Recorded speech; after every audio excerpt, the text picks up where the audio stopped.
sound system is something where I can tell you about, but you have to feel. You see, that's the nature of sound system. I can tell you about sound system from now to tomorrow morning, but you have to feel sound system to know what sound system is about. Sound system is just box, set of bass bins, set of mid-range, and set of tops, and you have them all spread around the room. I don't know how much stacks, enough man, depending on how heavy a man's sound is, how much stacks him have around the room. But it's the power and the music. That's what really is the sound is about. It's the power and the music.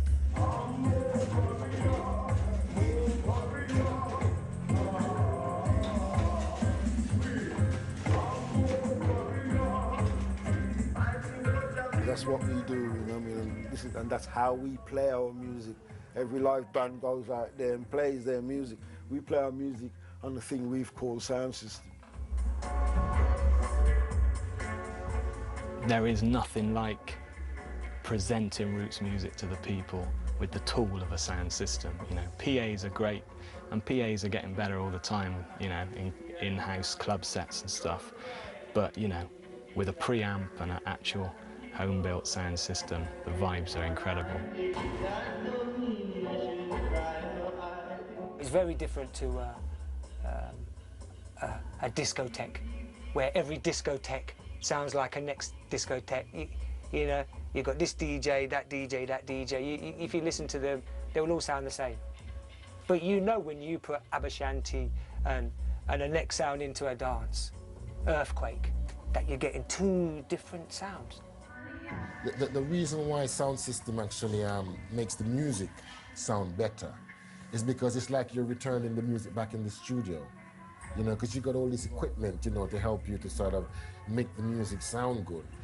And even back then, the people that were building the amplifiers became superstars. The sound system are the protectors of roots music. Without sound system, I think roots music will slowly fade. Because these people on the radios and the radio DJs, they're not for roots music. They're not playing roots music. They're playing what they think the public wants to hear, and that's dancehall and that's that type of thing. So to keep roots music alive, you need to keep sound system alive. We are the only radio stations for reggae music, because we have to import the music, we take it to the people, play the music, then the people can hear what we're playing. Then they find themselves to the record stores, and that's how they get around to getting the records that are coming out. So we act as the radio stations.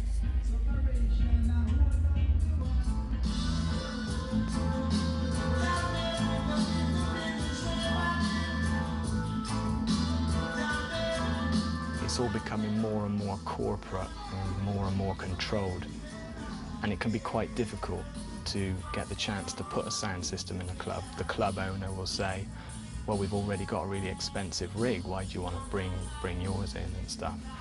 So, you know, the sound system is a continual fight and struggle, but everybody, you know, needs to continue and play where you can play.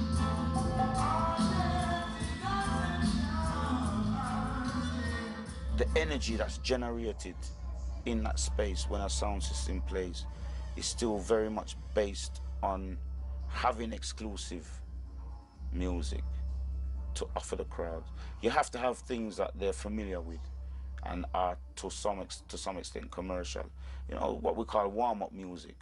But after a while, the people want to hear something different.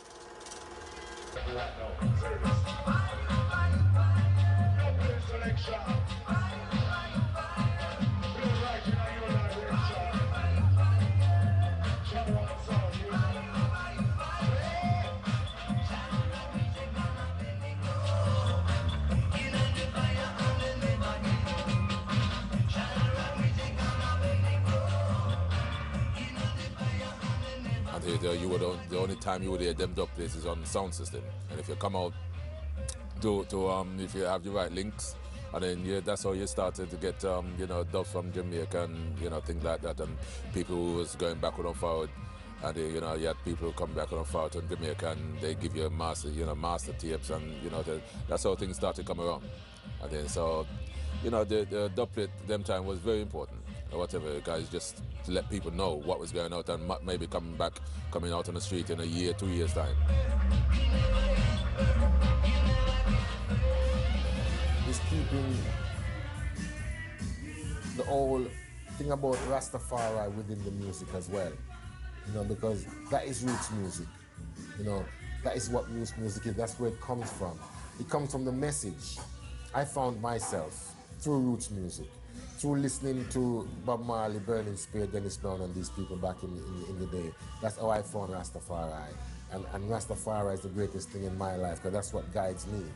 And without the music, I wouldn't have had that. And without being involved in roots music, perhaps I wouldn't have continued my tradition in the way I had.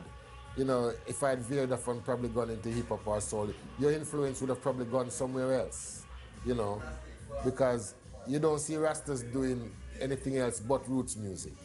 That's the identity. So it's really important for the music to keep buzzing, you know, and it's really important for the vibes of Rastafari to be told in the music. Because you can get any other message in any other music going on. You know, play something else if you want to hear anything else. But, you know, for the meditation, you know, it has to be the roots.